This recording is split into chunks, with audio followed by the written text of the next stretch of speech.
রাজ্যের কৃষকদের অবস্থা সবচেয়ে ভয়াবহ গত 8 বছরে। চলল এই মার্চে 8 বছর হবে। কোনো বিএলডব্লিউ স্টোরে গিয়ে কৃষকরা সার পায় না, বীজের কোনো জায়গায় কোনো দেখা নেই। জলসেচে যে শুরু থেকেই যে অবস্থা হয়েছিল তার প্রতি বছরেই তার অবনতি হচ্ছে। কৃষক একটা বিরাট অংশ ফসল করা ছেড়ে দিয়েছে, লাভ হয় না। ঋণের ভারে লুচ্ছ, কোনো ব্যাংক থেকে সহজ সূত্রে যে ঋণের ব্যবস্থা ছিল 4% সুদে, এটা নেই। এখন কৃষকদের এই যে মাইক্রো ফিন্যান্স যেগুলো আছে,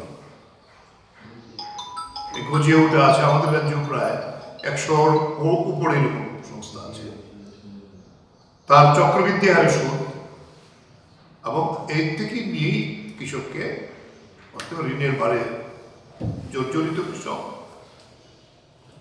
ধান কেনা 2 মাস পরে শুরু করেছে, তারপরও এটা আপনাদের মিডিয়াতে এসছে, কৃষকরা গিয়ে ধান জমা দিতে পারছে না। কাল কয়েকটা খবরের কাগজ খবর করেছে যে ধান কেনা কমিয়ে দিয়েছে আর রেশনের চাল আসছে বাইরে থেকে।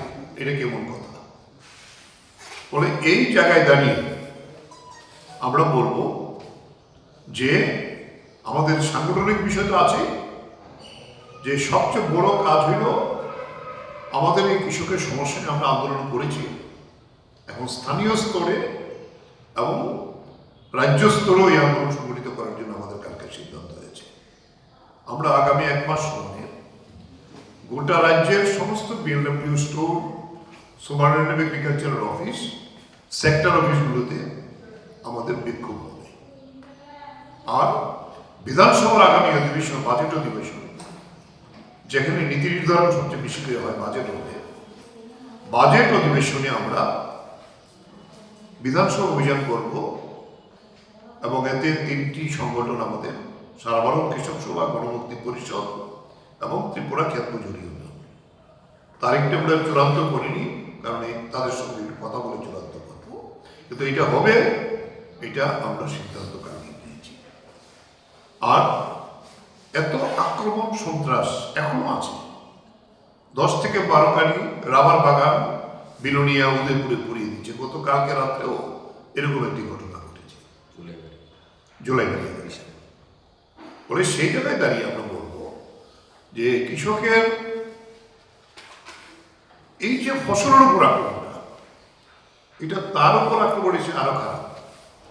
তাহলে এই পরিস্থিতির মধ্যে দাঁড়িয়ে আমরা এটাই বলবো যে আমাদের কৃষক সভার সভ্য সংগ্রহ, কৃষক সভার সম্মেলন, কৃষক আন্দোলন তৈরি করার কাজ আমাদের করতে হচ্ছে। কিন্তু আমরা বলব যে আমাদের সাফল্য হল এই বছর আমরা সভ্য সংগ্রহ করেছি 901টি আমাদের প্রাথমিক কমিটি সারা রাজ্যে। গণমুক্তি পরিষদ করেছে 600-র উপরে প্রাথমিক কমিটিতে। গত বছর আমাদের মেম্বারশিপ হয়েছিল 1,29,000। এখন পর্যন্ত কৃষক সভার মেম্বার হয়েছে 1,52,000।